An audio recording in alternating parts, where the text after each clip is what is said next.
Hello everyone, this is Teacher Chen again, and today's topic I'll be sharing to you what are the requirements if you want to get married with your German partner here in the Philippines.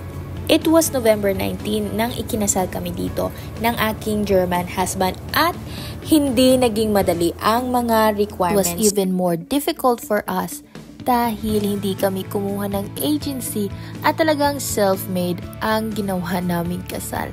Para hindi kayo mahirapan katulad namin, narito at ibabahagi ko sa inyo ang mga requirements para makasal kayo sa inyong German partner dito sa Pilipinas. First step ay pumunta kayo sa LCR ng inyong munisipyo or ng City Hall at mag-apply ng marriage license. Ang sumusunod ay ang mga requirements upang mabigyan kayo ng marriage license. Una, kailangan ng PMC or Pre-Marriage Counseling. Ito ay isang papel na ibibigay sa inyo pagkatapos ninyong magkaroon ng counseling ng iyong partner. Mismong ang munisipyo na ninyo ang magbibigay sa inyo ng schedule kung kailan magkakaroon kayo ng pre-marriage counseling. Kung gipit kayo sa panahon dahil iilang araw lang na allowed ang partner natin dito na magstay sa Pilipinas, ay pwede naman kayong kumuha ng special counseling. Yun nga lang, mas mahal ang mababayaran ninyo. Pero okay lang yan. Pangalawang requirement is ang photocopy of birth certificate mo at ng German partner mo.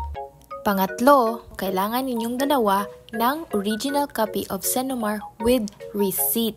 Yes, kailangan talaga ang resibo upang mapatunayan nila na within 6 months pa kinuha ninyo ang inyong Senomar or Certificate of No Marriage. Ang apat, para ito sa Filipina, kailangan mong kumuha ng sedula, photocopy of sedula.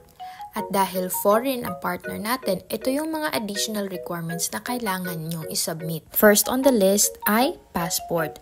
Photocopy at original na passport ng inyong partner. Pangalawa ay ang legal capacity to contract marriage. In our case, dito talaga kami nahirapan sa pagkuha ng legal capacity. Don't worry, gagawa ako ng another video upang maturuan ko kayo kung paano kunin ang legal capacity to marry. Pangatlo ay ang Senomar, pero I've mentioned this already doon sa unang set ng requirements. Pang-apat ay ang divorce documents kung sakali ang inyong German partner ay divorce. Dalhin niya lamang ang divorce documents niya at ipasa kasama ng ibang mga requirements sa munisipyo or city hall ninyo. Kapag nakumpleto nyo na ang lahat ng mga requirements ay maaari nyo na itong ipasa sa inyong LCR. May babayaran din kayo doon. On our case, we paid 2,002 pesos. Ngayon, dahil nasubmit nyo na ang lahat ng requirements, ay mag-aantay kayo ng 10 days. Pagkatapos po ng 10-day waiting period, ay ibibigay na ng tiga-LCR ang inyong marriage license. May tip po ako para sa inyo.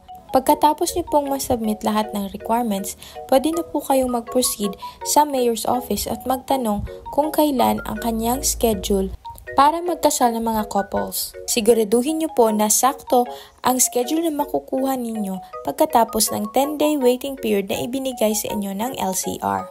For us, kumuha kami ng schedule na available sa Regional Trial Court Office.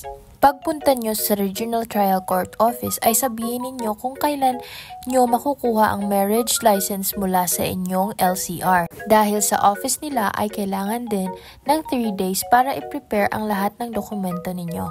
At kapag nakuha na ninyo ang marriage license, isubmit ito sa Regional Trial Court at bibigyan kayo ng exact date kung kailan ang inyong kasal. Ayan po lahat ng requirements at steps na ginawa namin. Sana po'y makatulong ang video na ito upang mag-guide kayo sa journey ninyo. Maraming salamat po. Paalam!